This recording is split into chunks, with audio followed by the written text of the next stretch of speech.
Good afternoon and welcome to today's Green Critics Lecture. I'm Jordana Pomeroy, the director of the Patricia and Philip Frost Museum here at FIU. Really happy to have you here on this beautiful afternoon as we embark on a journey into the mind and creative process of one of today's most captivating and innovative artists. Since 1981, the Stephen and Dorothea Green Critics Lecture Series has introduced internationally renowned artists, museum curators, scholars, and critics to the South Florida community. And in fact, if you want to take a look at the glass plaque next to our elevator, you'll see a huge line of eminent names of people who have shaped art history through their scholarly, creative, and leadership contributions in the art world. They have inspired us to think critically, investigate further, and consider the discourses and practices that shape the world of art. The Green Critics Lecture Series has become one of our signature events and would not have been possible without funding from Ambassador Stephen J. Green and Dorothea Green. Our thanks also go to Jane Shao for her endowment supporting the study, research, and exhibition of Pan-Asian art at the Frost Art Museum. So in absentia, I would like to give them a round of applause. I want to take a moment to thank our advisory council and museum members for their support of our museum programs.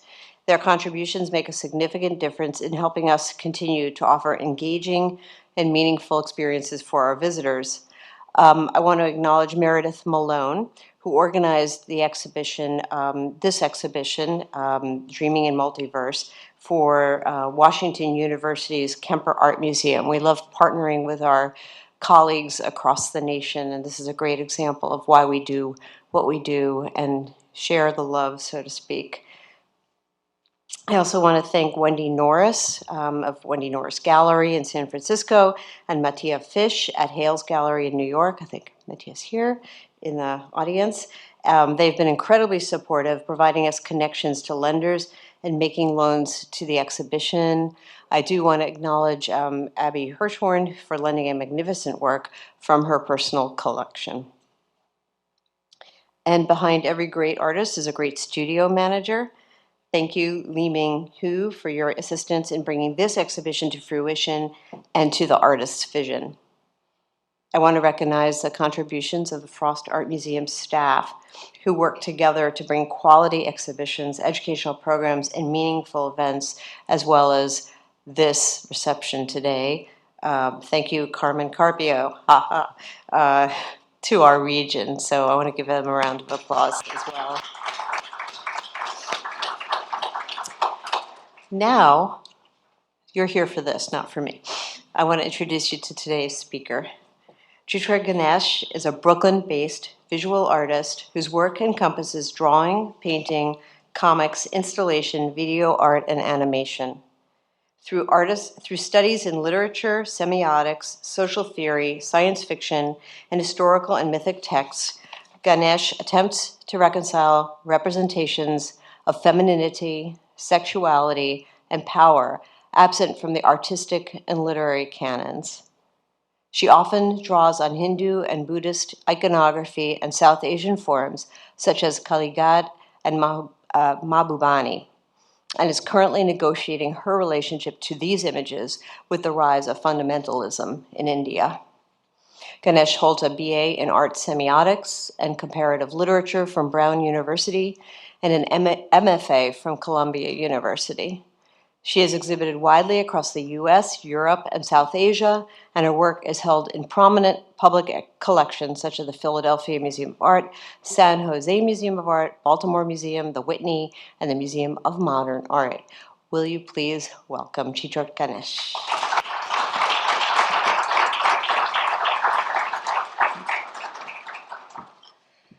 Good afternoon, everybody. Thank you so much for coming on this beautiful day. Thank you so much for such a wonderful introduction, Jordana. It's a pleasure to be here. Thanks to everyone at the Frost Museum and Amy Galpin, with whom it was such a pleasure to work on this show. As was mentioned, the show is traveling here in an expanded iteration, which includes some wonderful work I haven't seen in a long time. It's like saying hi to old cousins and friends. And also a site-specific piece. So if you haven't had the opportunity to see the show upstairs, there will be some time after the talk. So I wanted to talk a little bit today. I'll talk a little bit about the development of the different strands of my practice that you see in this show, as well as some current projects that I have worked on over the last couple of years. I want to introduce my practice by talking a little bit about my own introduction to art, which happened very much, how does this work? I realize that it's not, oh yeah, okay, great. Yeah, okay, cool. So I wanted to begin with talking about my own introduction to art, which very much began outside of the museum. I was born in Brooklyn. My parents came to New York City 2 years before I was born. So I would say some of my very first encounters with artwork were resonate with the work that you see upstairs. Site-specific, contemporary, colorful, maximalist, in some cases temporary. And these are the kinds of images that I remember growing up with. So I believe that a lot of us have our first visual encounters and most powerful visual encounters outside of the museum spaces, and that was also true for me. So on the left, you see chalk drawings by Keith Haring, which I remember seeing in the subways when I was going to school growing up. This slide is in the wrong place, but hey. Okay, wait 1 second. I think here we go. Okay. So alongside the kinds of visual images I saw in New York, my work also draws from the influence of a variety of different South Asian visual cultures that I experienced in person, starting from childhood, going to India over the summers with my family every 2 years. This included on the left line drawings, which are known as kolams or rangolis, made with rice flour. And on the right, a painted Bollywood poster. So these extremely colorful, magnificent, exuberant kinds of works and interventions into public space really stayed with me and continue to influence my work. Here's another image of this line drawing tradition, which is actually a big part of the inspiration for my own line drawing and graphic work. I also grew up reading comics, and along with the site-specific wall work upstairs, there's also a suite of comics called Multiverse Dreaming, and those are largely inspired by a number of comics, but very centrally, these comics that you see here, which are a series of comics created in India starting in the late 60s and early 70s called Amar Chitra Kata. Chitra means art or drawing, by the way, that's my name. And so I grew up reading these when I was in India, waiting for my cousin's summer vacations to begin.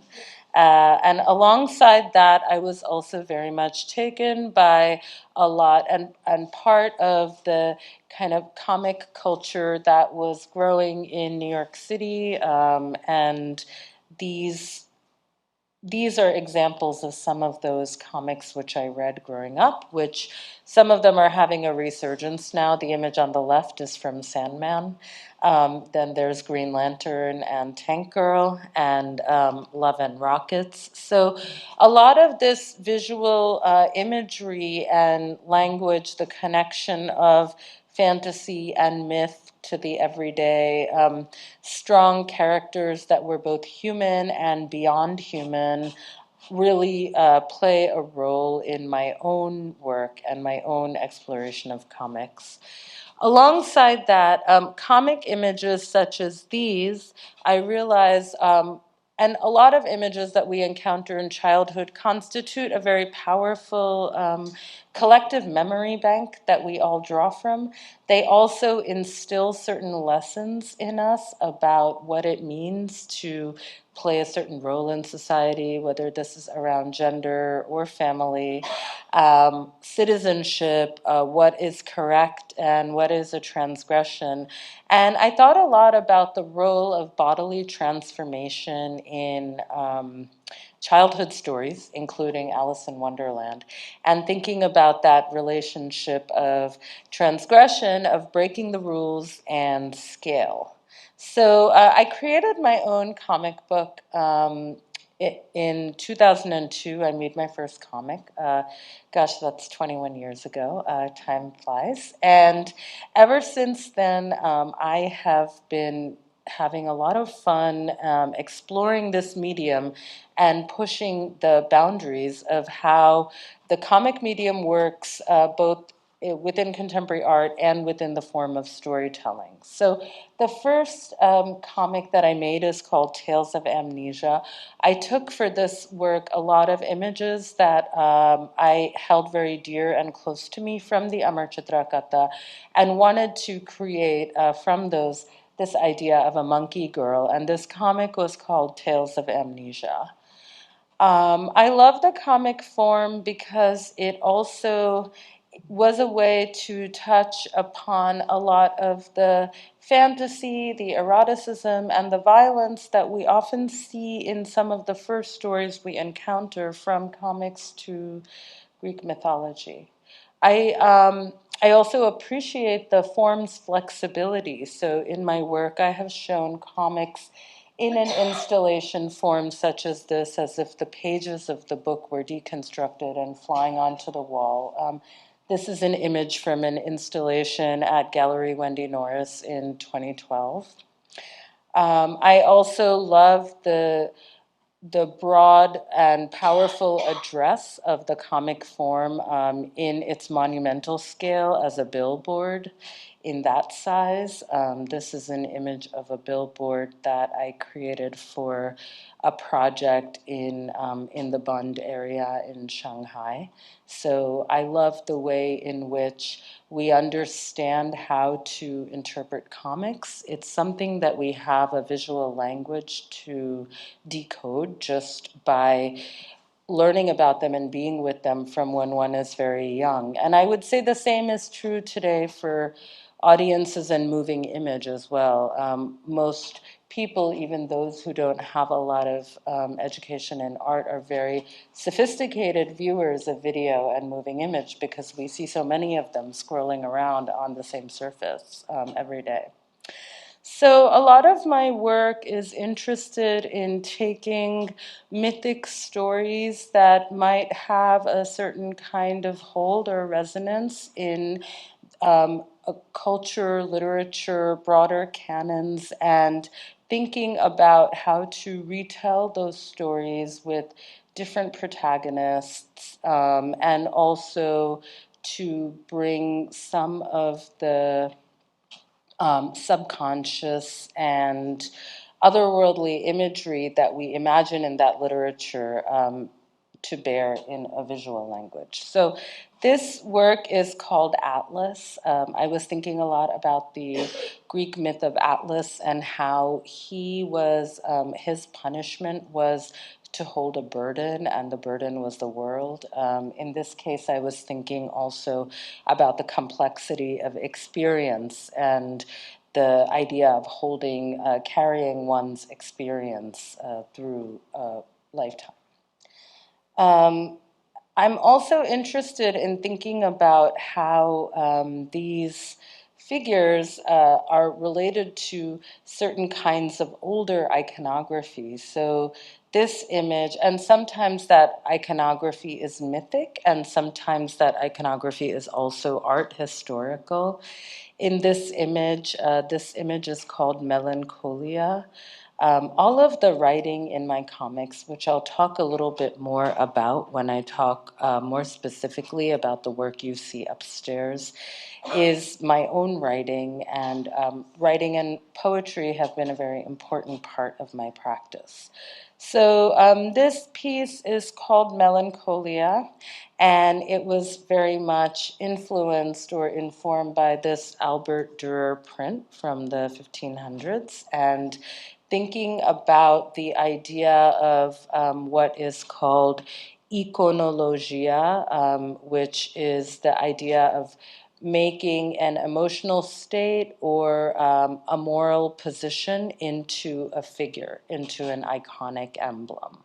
So these ideas around myth and around iconography that you see here are also part of what informed the work that you see upstairs, Multiverse Dreaming. So the first image that I made for this work, which is this one, I created this in 2020, and the image is called Urgency. So just like the work I showed previously, the notion of melancholy and how that informed the other work. In this work, I was thinking about what would be the appropriate icon for our moment, for that moment of the spring of 2020, and I thought that it would be urgency. This piece was commissioned to be part of a larger public art project across the city by the Public Art Fund in Manhattan. This is when there was still very much of a lockdown and audiences could not visit museums or cultural institutions. So the Public Art Fund brought the work out to the public in the form of 50 bus stations around New York City. So the work was on view 24/7 for several months, and it was a pleasure to receive images from people commuting to work, of seeing my work, and also to have some time to think about this. And it made me realize that this image urgency, that this was just actually the beginning of a larger story, which is how multiverse dreaming came to be. So some of the images that you see here, a lot of these images are images that I have been working with for quite a long time. I'm going to read the text from them. It's very small here, but it starts by saying, even in winter, the trees with their branches like open veins to the sky. I remember us then. Interlocking mazes, the species we once were, and the stories we told of water and of skin. So all of the writing in these pieces is meant to echo a process of a dreamlike, surreal process of thinking where the images and the text don't necessarily click together as they would in a more traditionally crafted story, but there are still some gaps and question marks that allow us to kind of keep thinking of those. Um, so this work was originally part of a show, commissioned for a show at the Bronx Museum called Born into Flames, Feminist Futures, that was curated by a colleague and a dear friend, Jasmine Wahi. And the context of this show was kind of thinking about the possibilities for a future that looked both at a far future but through the lens of a deep past. So I actually worked on this. When I work on larger series of works like this, I work on them over the course of several months. So I worked on this work before, during, and after the passing of my father, and in 2021, which happened under the larger umbrella of loss that we collectively experienced. But I bring this up because the a lot of times the text also has deeply personal reflection that is part of what forms it. And I think that the comic form was also really helpful in thinking about the kind of fracturing and destability that happens during the experience of loss.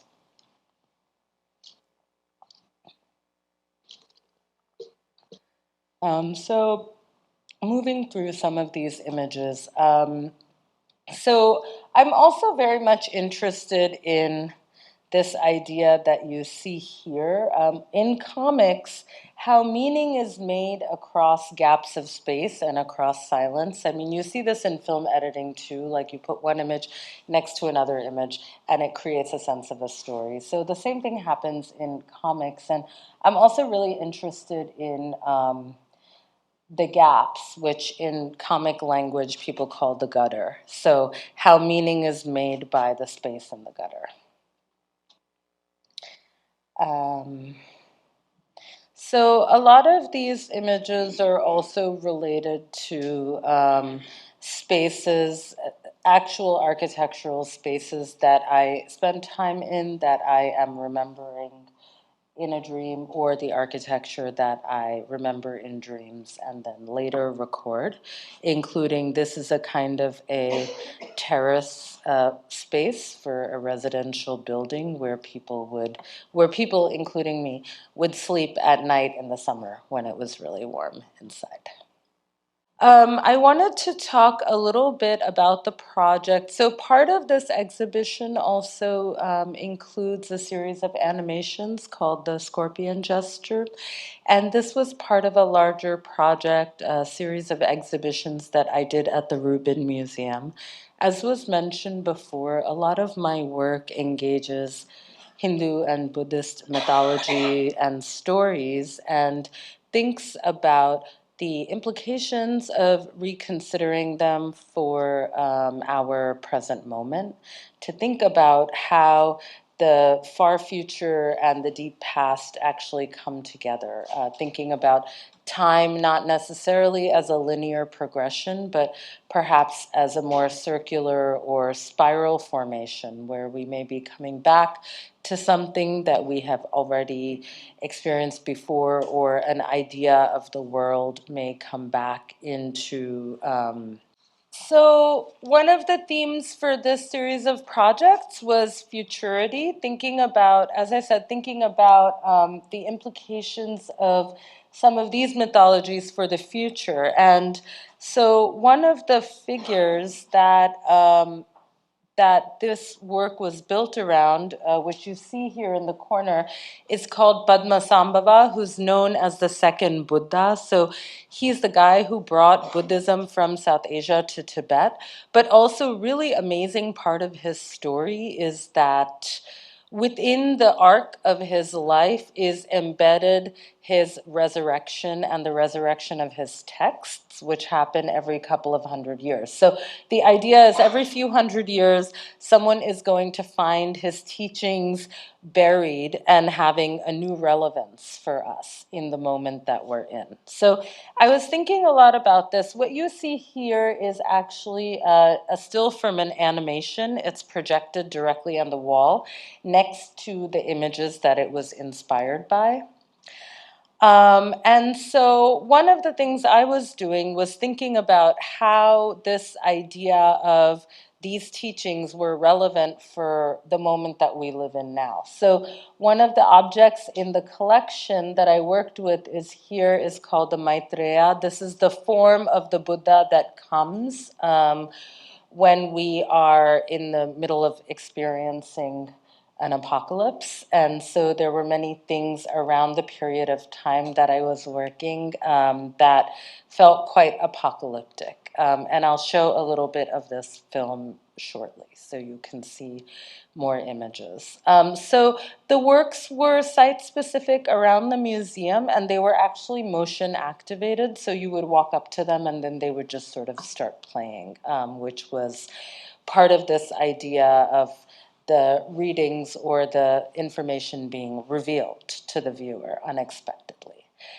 I also worked with a variety of cosmologies, and this image here, which I'll also play from, is related to the rise of tarot and astrology that happened actually in the 1300s around a different period of plague. So just thinking about how that was really interesting, kind of cyclical, circular, historical moment that we were experiencing.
So that animation was the one that was playing in front of this image right here. So it's almost like this figurine from thousands of years ago became became an actor on the world stage of some of the trials and tribulations that were being experienced while I was making this work on a larger level. Okay, so. This work is called The Rainbow Body, and I'll explain a little bit more about that after you see the work.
So, one of the parts of the story of Padmasambhava was known as the period in his life where he attained enlightenment and that he attained the rainbow body. So, the rainbow body is this kind of transformation, physical transformation that happens when one attains enlightenment. And in this case, that happened through meeting a princess who was also a Buddhist scholar, and spending 6 months with her in a cave. So I was thinking about the idea of the something erotic around the idea of enlightenment, but also there's a larger role that speculative thinking and storytelling plays in my work. My work is also very research driven, so when I was researching that piece, I also came across thousands of year old practice of extracting a certain kind of hallucinogenic chrysanthemum honey from the mountains that I then was wondering if actually would have been part of a story like this.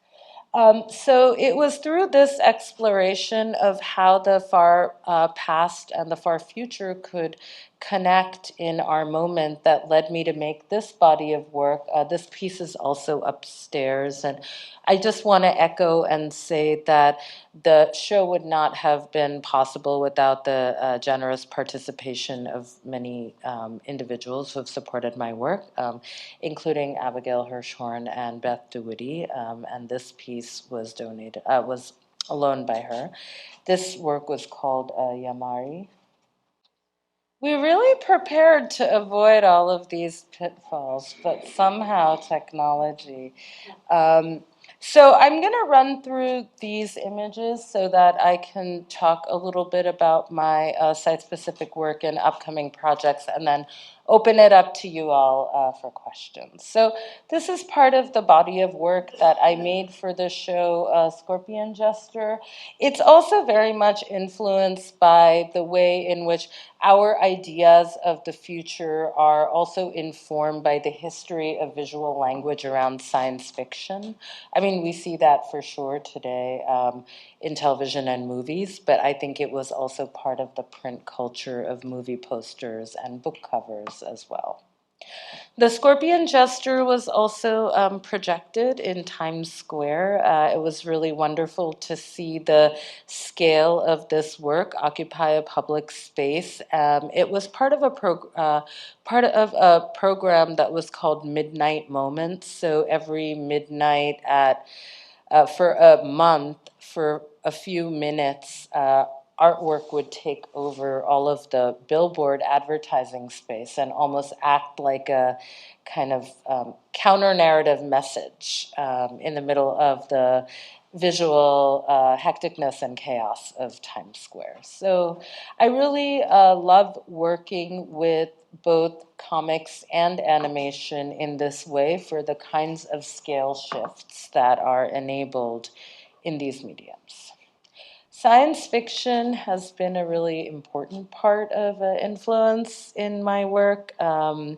Thinking about the way that different kinds of figures, bodies, and identities come into our consciousness, and also thinking about the relationship between science fiction and mythology, not just in terms of the the figures, but also in terms of the storytelling content and arc. So one of the things I love about myth is the fact that we often start in the middle of the story, or what's known as in media res, in the middle of things, and you have to kind of figure out what is the beginning, what is the middle, and what is the end. And you see that very much reflected in the structure of science fiction as well. So Star Wars is a really good example of that. I mean, Battlestar Galactica is also a good example of that. But in Star Wars, you realize that what we think of as the beginning of the story was actually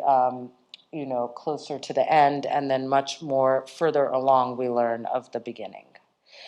So there's another series of works that I created thinking about the visual language of protest and of dissent. And there's a work upstairs that is part of this series, which was called Protest Fantasies.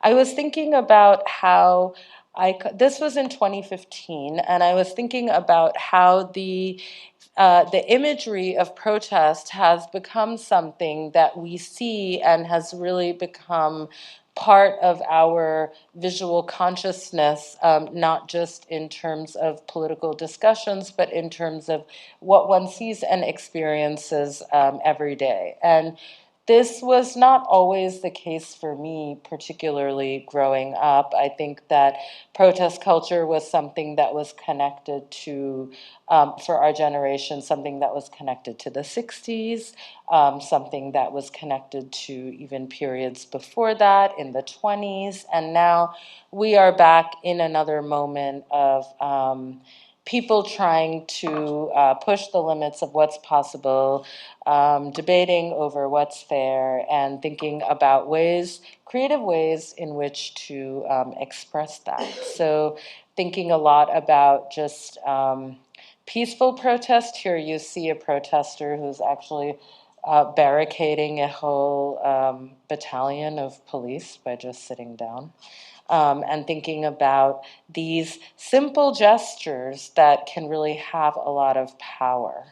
So some of them are more familiar to us, like the raised fist, and some of them are more like this. They're just everyday gestures. So thinking about that relationship between the everyday and the iconic is part of what inspired this work, which is on view upstairs, called Action Plan.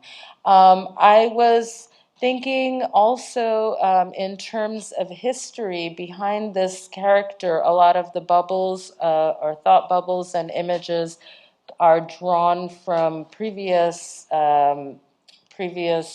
protest histories, some of them very recent, and some of them dating back to the anti-colonial movement and the civil rights era. So a lot of my work also has everyday materials and sculptural materials embedded in it. If you go upstairs, you'll see that part of the mask that this protester is wearing has cracked glass, but also repurposed hardware and hair extensions, of course, among other things. So I wanted to end with a little bit of a discussion about my wall drawing and wall drawing practice. So this work is upstairs. It's a large-scale installation, and it combines painting, sculptural elements, and print. So as I mentioned, I'm really interested in the way that scale can operate in figurative work to make us reconsider our own size as humans and think about the impact of iconic figures and of what happens when smaller gestures or moments become larger than life. So I wanted to share with you some of the works that led up to this piece that's up there. So this wall drawing installation has long been part of my practice, as has been combining painted line work that has the graphic quality, as well as objects, stencils, and collages. So like the work you see upstairs, these works tend to be quite large. This is about 15 by 33 feet.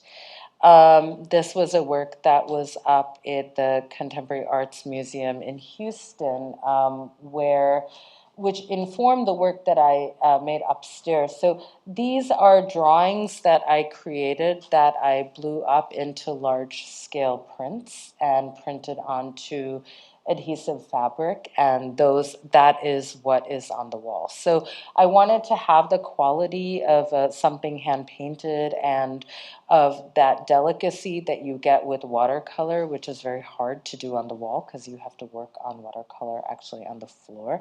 And I wanted to have the kind of presence that a wall installation would have. So this is a piece that I made. So these are more recent wall works for the last few years. As you can see, there was a gap between 2020 and 2022, but I tend to have this be a very regular part of my practice. This was on view in Hawaii as part of the Hawaii Triennial. The works often reflect on either the architectural site or reflect on the site through thinking about the mythology of the place. One of the things that this work was thinking about was there's a story about Hina, who is a moon goddess who actually created this certain kind of paper that the moon is made out of called kapa. And I didn't really have to do a lot of imagining because in the myth itself, she ascends to the sky on a rainbow into the moon in the middle of a rainstorm. So the space was very immersive. So on the right, you see my animation, and on the left, you see the drawing. It's important for me to have these different modes that I work in coexist in the exhibitions and installations that I create. This is another piece called At Her Dream's Edge. This was part of a multi-room installation that was part of a show called Kiss My Genders, which was a queer contemporary art show at the Hayward in London.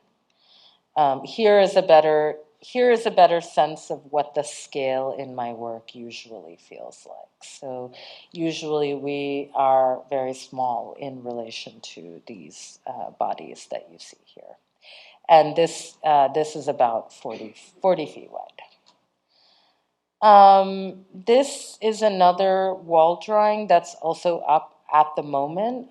This is at a solo exhibition that I'm having at the Contemporary Calgary, which is in Calgary in Alberta, Canada. And one of the things that's happening in my work is moving to thinking more about how figure and environment, as well as ecology, kind of integrate in the same space.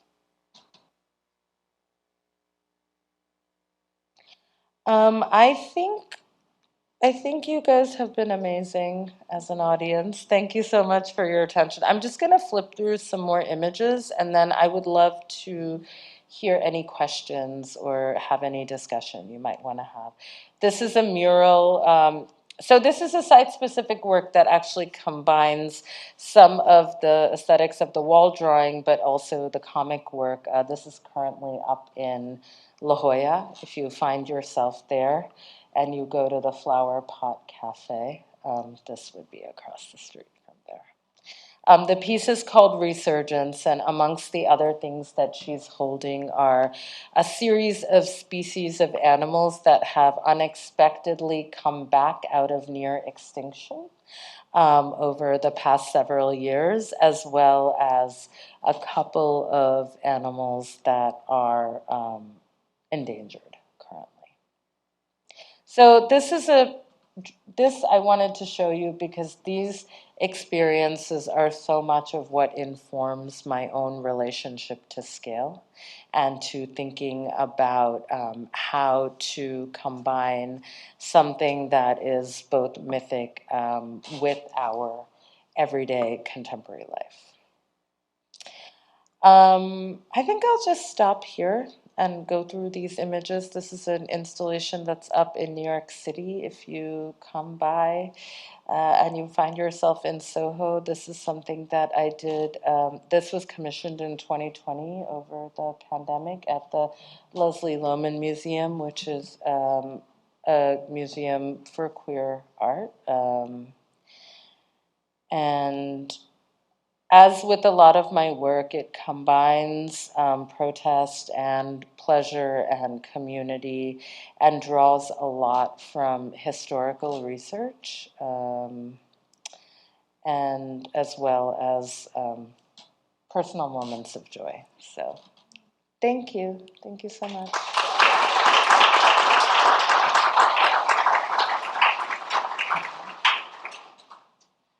Do we have any questions?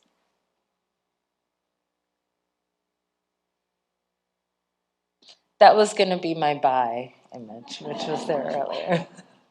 Hi. Thank you so much. Amazing lecture. Really appreciate it. Thank you. I have a question. I also grew up, reading Amar Chitra Kathaएं. And one parallel which comes out very strong in your work is all the women in Amar Chitra Katha are very pretty, full-bodied, big eyes, big eyebrows, and same in your work, plump lips. So yeah, women in your work can be sad, frustrated, or agitated, but they still look very beautiful. So, any particular reason that all your women are just, perfectly bodied? Well, I think, yeah, so I think there's a couple of things around that. That's a great question. So I think I'll just go back to something like this one where I feel like in my work I'm interested in referencing I think that there are some really kind of iconic and monolithic ideas around femininity in the South Asian subcontinent, and I feel that those they have a really strong hold, and they're very much about the representation of that figure. And so part of what I'm interested in is seeing how those boundaries can be pushed within some of what we understand as our received iconography, like what we receive over generations, and how that can be sort of changed. I mean, one of the things that I thought a lot about in terms of my work and the Amar Chitra Katha is also the way in which the bodies are also very fair, which is not something I talked about in the talk, but the bodies are often the same color of skin that you would see in an Archie comic or something like this. And then the darkened images, as well as the people with facial hair, tend to be the villains. So there are these other ideas around color and caste and race and status and region that are encoded within the comics. And so I think for me, it's a balance of trying to play with all of those at the same time. You're welcome.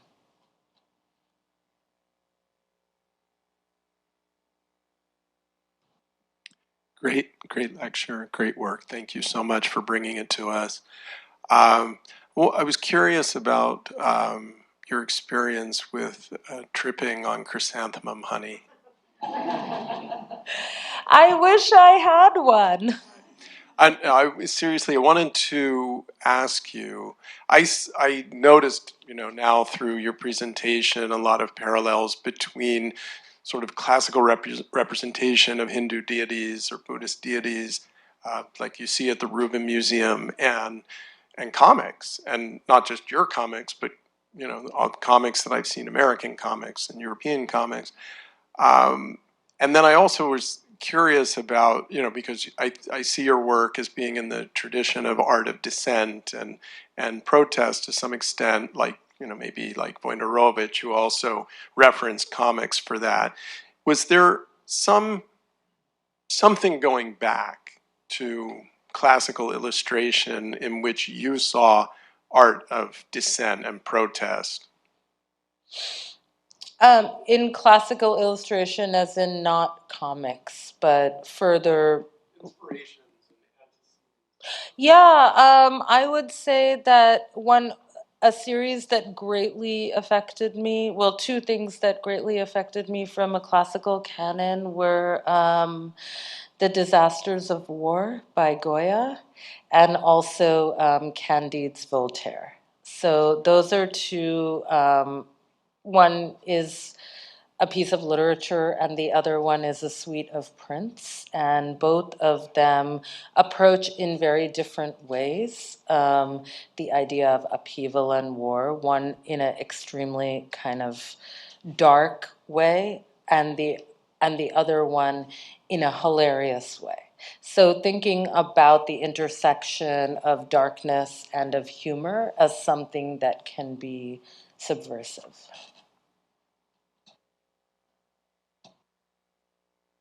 One more question? Oh, perfect.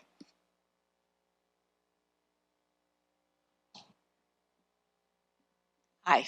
Hi. So I'm interested in the physical process of making your art and how many things you have to know how to do to make all of this. And is actually the physical process itself somehow part of how is that connected to all of the intellectual and spiritual things? How is the physical part? Yeah, absolutely. Such a great question. Thank you. So, part of an anchor in my work across all of these media is definitely drawing. And I think that there's something very direct about drawing where it is a line that literally goes from your brain to your hand. And there's a lot less mediation in that, meaning like I don't have to think about the color relationships right away. I don't have to think about the space right away. So a lot of the imagery is actually generated through that process of drawing and automatic writing. So processes that kind of tap a little bit more into a subconscious or that allow for a sense of freedom before the piece gets composed and sort of thinking about things like formal balance, color, scale. So drawing is one of them, and I would say collage is also important like that, like the act of when I was younger before the computer. I mean, I talked about this yesterday with the students, but I didn't have a computer until I was 24, and I did all of my comics in the computer lab at in grad school, and then I taught myself like the bare basics of Photoshop. But before that, I was physically cutting things out, and I think that in those processes of sewing, of cutting, of placing, of beating things, like there's like a meditative moment or a respite in which I get to reflect on the images that I'm making. So, and also a lot of times I draw portions of the work as separate drawings. So something like this was like 25 drawings because it was four different fires that then I collaged together to make one fire. I'm trying to find, like, same with this, the face, that they were all separate drawings. And so also working in smaller increments like that is a way where I can feel really deeply involved with the work on that kind of bodily level. We have one more question here in the back. What is your opinion of AI generated art? I really need to know more about it. Actually, I want to have a little bit more experience before I can make a full opinion of it. But I would say that something that's interesting about it is that behind all of these processes, there is actually human beings, a human touch, and human error. So I'm curious as to how those will either open up or constrain the way that we are able to imagine. I mean, I'm curious about it because, in part, even the process of research has really changed over the past 25 years. Like, one had to physically go to a film lending library and watch the film, or find someone who knew how to project the film, or go to a comic book store. Like, there was no Google, there was no other kind of digital research interface you could use from your home. And one of the reason I'm bringing that up is because there's now a lot of what you receive is based on like an algorithmic compilation of what they think you want to know. So you are already receiving knowledge from terms that are set up by someone else to predict your interests. It's a very different process from stumbling upon something, from going to the library and wandering into the wrong shelf and then finding other information there. So I bring that up because I'm curious about how that kind of trajectory and process would influence AI-generated art as well. Like, that much is where my thinking is now. Thank you so much. And I'd like to invite everyone first. Thank a you round of guys so much for applause. your attention on a really sunny day. And please join us on the museum's patio for a reception. Have a great afternoon.